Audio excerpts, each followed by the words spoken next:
Hi guys, how are you? I hope all are going fine. तो जैसे कि आपने इतने मेरे वीडियो सीरीज देखे, नोड का, लॉजिक का, जावास्क्रिप्ट का, एक्सेट्रा एक्सेट्रा, राइट? किसी को बैकएंड पसंद था तो नोड सीरीज देखी, किसी को फ्रंट एंड पसंद था तो उसने एचटीएमएल सीएसएस सीरीज देखी, लॉजिक सीरीज देखी, उसके बाद जावास्क्रिप्ट। नो डाउट आपने जावास्क्रिप्ट तक का सफ़र जो मेरे वीडियो सीरीज से किया है, आई होप अच्छा रहा होगा। और ये जो वीडियो सीरीज़ है, जिसमें हम रिएक्ट कवर करने जा रहे हैं, राइट? तो आज इतने वीडियो सीरीज़ के बाद का जो माइंडसेट है, वो तो 100% क्लियर हो गया होगा कि लैंग्वेज जैसा, फ्रेमवर्क जैसा, लाइब्रेरी जैसा कुछ नहीं होता। जो मेन है, वो लॉजिक है और लॉजिक से ही ईच एंड एवरी चीज़ बनती है। नो डाउट आपका लॉजिक्स, आई होप कि आपका वीडियो मेरा जो वीडियो सीरीज़ है लॉजिक का, वो देखने के बाद पावरफुल हो गया होगा। उसके बाद आपको फ्रंट एंड में इंटरेस्ट है, जिसके लिए आप ये वीडियो सीरीज़ चूज़ कर रहे हो, रिएक्ट जेएस।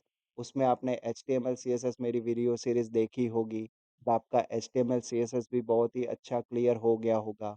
उसके बाद आपने मेरी जावास्क्रिप्ट सीरीज़ 100% आपको क्लियर होनी चाहिए, क्योंकि रिएक्ट जेएस डेफ़िनेटली है क्या? कि वर्चुअल डॉम। और आपने मेरी जो जावास्क्रिप्ट की सीरीज़ थी, उसमें आपने किस पे काम किया? तो कि डॉम पे। डेफ़िनेटली डॉम क्लियर होगा, तो वर्चुअल डॉम डेफ़िनेटली क्लियर हो जाएगा। तो कहने का मेरा सिर्फ़ एक ही कंसर्न है कि आज आपने मेरी जितनी भी वीडियो सीरीज़ है, HTML, CSS, logic and JavaScript, I hope perfectly देखी होगी, उसके परफेक्टली टास्क किए होंगे, समझे होंगे, ईच एंड एवरी चीज़ खुद से लर्निंग की होगी। इवन खुद से लर्निंग ना करते हुए बहुत सारे एक्सपर्ट लेवल के प्रैक्टिकल्स किए होंगे, बड़े-बड़े प्रोजेक्ट्स बनाए होंगे, टास्क बनाए होंगे और ये करने के बाद आई होप के मेरे हिसाब से कंसेप्ट सारे क्लियर होंगे और उसके बाद आप ये रिएक्ट जेएस वीडियो सीरीज़ है, वो आप स्टार्ट कर रहे हो देखने का। अब ज़्यादा टाइम वेस्ट करना नहीं है और आपको पता ही है कि मैं ज़्यादा टाइम वेस्ट मतलब बातों में करता नहीं हूँ कभी। मुझे सीधा एक्शन पे इम्प्लीमेंट ज़्यादा पसंद है। तो मैंने इधर आपके सामने टॉपिक्स लिखे हुए हैं, जो टॉपिक्स आज के इस वीडियो में हम कवर करेंगे। आपको क्वेश्चन हो ही रहा होगा कि आप मैं कब का बोल रहा हूँ, तो आपकी नज़र वीडियो पर तो पड़ी होगी और आपने देखा भी होगा कि इधर मैंने टॉपिक्स में लिखे हुए हैं what is node JS, what is react JS, NPM NPX के बीच में डिफरेंस क्या है, एंड नोड पैकेज क्या है, एक्सेट्रा एक्सेट्रा। तो सर आप नोड पढ़ा रहे हो या रिएक्ट जेएस पढ़ा रहे हो? तो मैं जेन्युइनली बताऊँ ना, तो आज 100 परसेंटेज एम्प्लॉइज़ रिएक्ट जेएस पर काम कर रहे होंगे।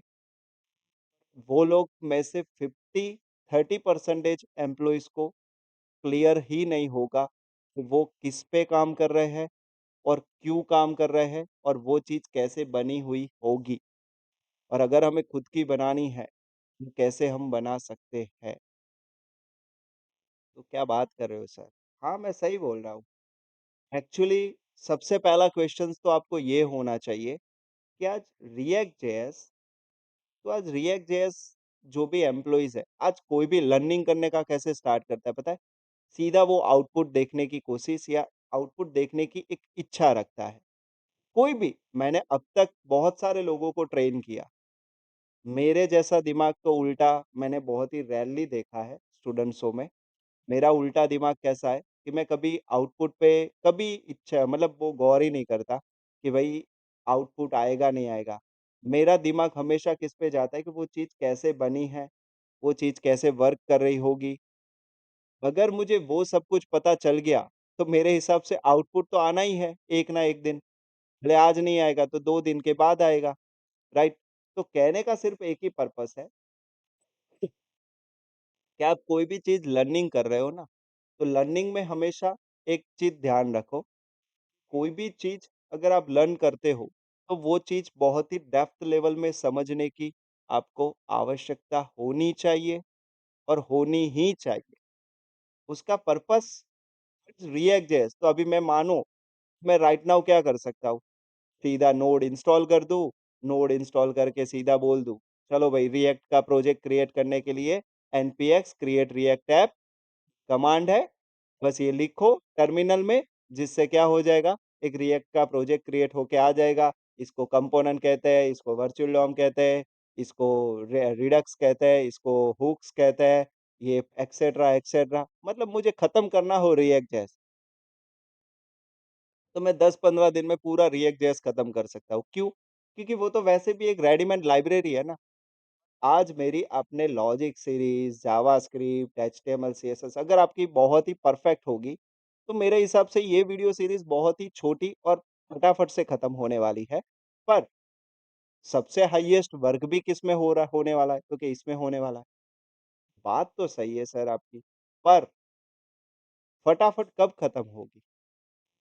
जब आप मैं जिस तरह रिएक्ट जेएस को देख रहा हूँ, मैं जिस तरह रिएक्ट जेएस पे काम कर रहा हूँ, उस तरीके से, उस आइज़ से अगर आप भी रिएक्ट जेएस को देखोगे, तो वो चीज़ फटाफट से खत्म होगी, अदर देन लंबा चलता ही जाएगा, चलता ही जाएगा, चलता ही जाएगा और काम होता ही जाएगा। जिस तरह मैंने नहीं कहा था, इसका जो प्रीवियस सीरीज़ थी मेरी जावास्क्रिप्ट की, उसके अंदर मैंने नहीं कहा था कि जावास्क्रिप्ट जो सीरीज़ है, वो वैसे बहुत बड़ी है, वैसे बहुत छोटी है, वैसे बहुत हार्ड है, वैसे बहुत ही ईज़ी है। उसी तरीके से रिएक्ट जेएस भी सेम सिचुएशन यही कहलाई जाएगी, कि वैसे बहुत ही ये वीडियो सीरीज़ बड़ी लगेगी मतलब इसमें आपको टफ लगेगा एक्सेट्रा। किसी-किसी को ये चीज़ बहुत ही ईज़ी लगेगी और बहुत ही यूज़फुल और बहुत ही फ़ास्ट लगेगी वर्किंग, राइट? तो ये क्या हो गया एक देखने-देखने का नज़रिया हो गया। अब देखने का नज़रिया आता कब है? तो आईटी फील्ड में टाइम मतलब आईटी फील्ड में ऐज कितनी है, उससे नज़रिया नहीं बदलने वाला। नहीं हम बूढ़े लोग होते हैं तो उनको जीवन देखने का नज़रिया अलग होता है और एक 20 साल का जो बच्चा होता है, उसका पेशेंस लेवल और वो सब कुछ बहुत ही ज़बरदस्त मतलब एक हाइपर होता है। तो उनका जीवन को देखने का नज़रिया अलग होता है और एक 40 साल या 60 साल का जो बूढ़ा होता है, उसका एक नज़रिया अलग होता है। तो इसमें आईटी फील्ड के अंदर नज़रिया किससे बढ़ता है और किससे अच्छा होता है? एक एक्सपीरियंस से होता है, राइट? आपको अगर आईटी फील्ड के अंदर रिएक्ट जेएस का भी अगर नज़रिया बदलना है या ज़बरदस्त लेवल का करना है, तो उसके लिए आपका एक्सपीरियंस लेवल बहुत ही अच्छा होना चाहिए, राइट? ओके, अब चलो ज़्यादा टाइम वेस्ट नहीं करना, सीधा पहला पॉइंट पकड़ते हैं व्हाट इज़ नोड?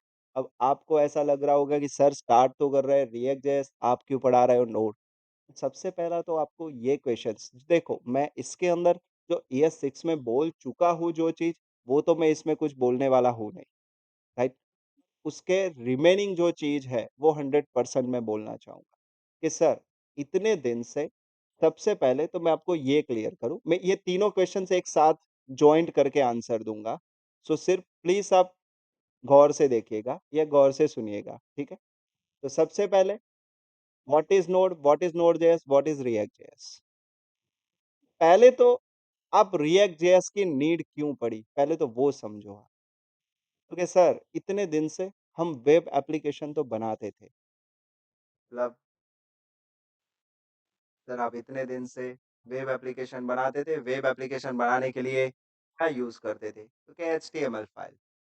आज मैं जावा में प्रोग्रामिंग करूँ, कोई स्टूडेंट्स मुझे पूछता था, थोड़े दिन पहले एक दीपेन करके मेरा स्टूडेंट है, मुझे पूछ रहा था कि सर अ, हम मैं रिएक्ट जेएस में काम करूँगा, मेरा फ्रंट एंड रिएक्ट जेएस में होने वाला है, तो सर आपने मुझे एचटीएमएल, सीएसएस क्यों सिखाया?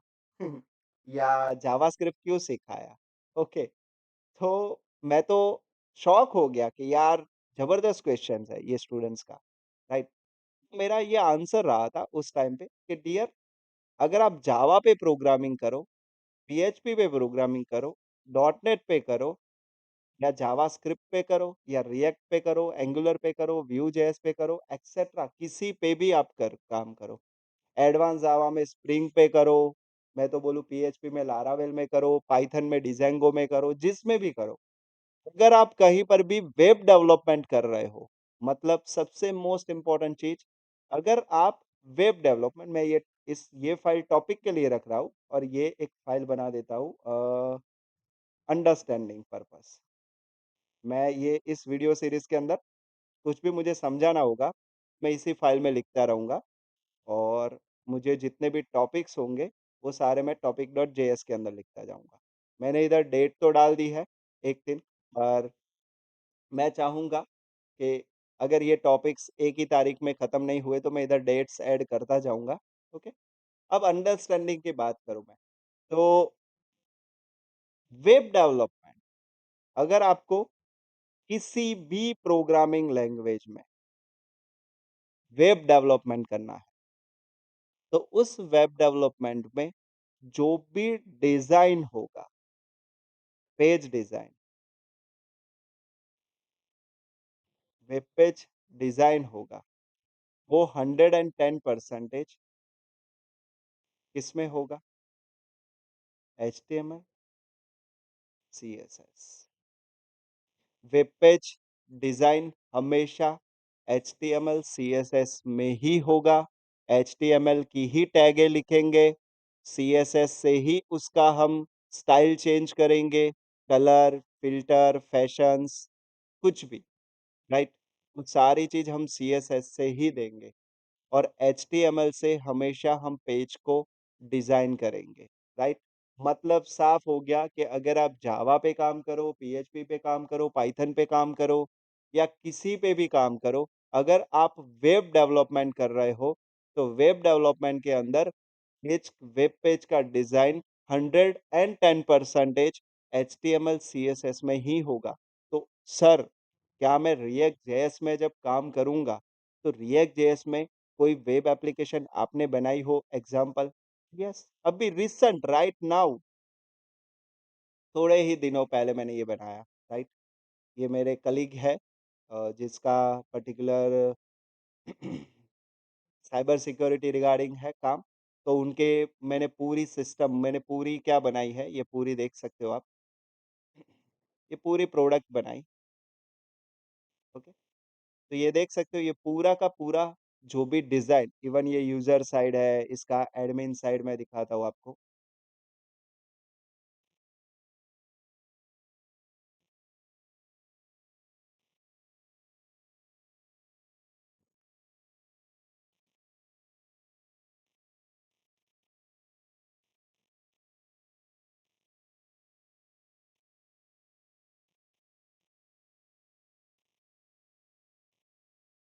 तो टोटल मैंने किसमें बनाया? तो क्या रिएक्ट में बनाया। ओके, सर ये आपने रिएक्ट में बनाया है, ओके। क्या आप इसको कंट्रोल या राइट क्लिक इंस्पेक्ट करके इसका कोड दिखा सकते हो? क्यों नहीं? सर ये तो सब कुछ एचटीएमएल सीएसएस ही है। मैं कब का क्या बोल रहा हूँ, वही तो बोल रहा हूँ कि आप रिएक्ट पे काम करो। मान के चलो मेरे एक दूसरे क्लाइंट की वेबसाइट है, ये पूरी मैंने पीएचपी में डेवलप की हुई है, टोटल, राइट? ये टोटल ईच एंड एवरी चीज़ किसमें है? पीएचपी में। इसका राइट क्लिक कर दो और कोड देख लो, सब कुछ क्या है? कि एचटीएमएल सीएसएस। तो सर आप एक साइड बोल रहे हो पीएचपी में बनाई है, कोड दिख रहा है एचटीएमएल सीएसएस में। तो डियर मैं कहना ही ये चाह रहा हूँ कि आप किसी भी टेक्नोलॉजी, किसी भी लैंग्वेज, आप चाहे टेक्नोलॉजी जो चूज़ करना चाहते हो, आप चाहो जो भी लैंग्वेज चूज़ करना चाहते हो, हमेशा वेब डेवलपमेंट में वेब पेज का डिज़ाइन एचटीएमएल, सीएसएस में ही होता है। वो चाहे आप एचटीएमएल, सीएसएस का कोड जैसे कि राइट नाउ मैं रिएक्ट जेएस यूज़ करूँगा, तो रिएक्ट जेएस के अंदर मैं एचटीएमएल, सीएसएस का ही कोड लिखूँगा, पर वो लिखूँगा मैं जावास्क्रिप्ट एक्सएमएल में, जिसको हम जेएसएक्स कहेंगे, राइट? पर मैं उसमें लिखूँगा तो क्या? HTML, CSS. पर वो भाषा कौन-सी कहलाई जाएगी? तो क्या जावास्क्रिप्ट एक्सएमएल। थोड़ी बहुत माइनर एकदम मतलब बहुत ही माइनर चेंजेस हो सकता है सिंटैक्स में, पर जो एचटीएमएल सीएसएस का फंडा है, डिज़ाइन करने का तरीका है, वो कभी चेंज नहीं होगा। वो चाहे मैं पाइथन में, डिज़ेंगो में करूँ, पीएचपी में, लारावेल में करूँ या स्प्रिंग बूट पे करूँ, एक्सेट्रा, एक्सेट्रा। तो आई होप कि मैं क्या समझाना चाह रहा हूँ, आपको पहले तो ये क्लियर हो रहा होगा। Web development, HTML, CSS is must required. इसीलिए जो स्टूडेंट्स ने मुझे क्वेश्चंस किया था, उसका मेरा ये आंसर रहा था कि बेटा तूने जो एचटीएमएल, सीएसएस सीखा है, उसी से तुझे पेज को डिज़ाइन करना है। रिएक्ट जेएस क्या है, वो तो तुझे थोड़ी देर में पता चलेगा। उसी तरीके से अभी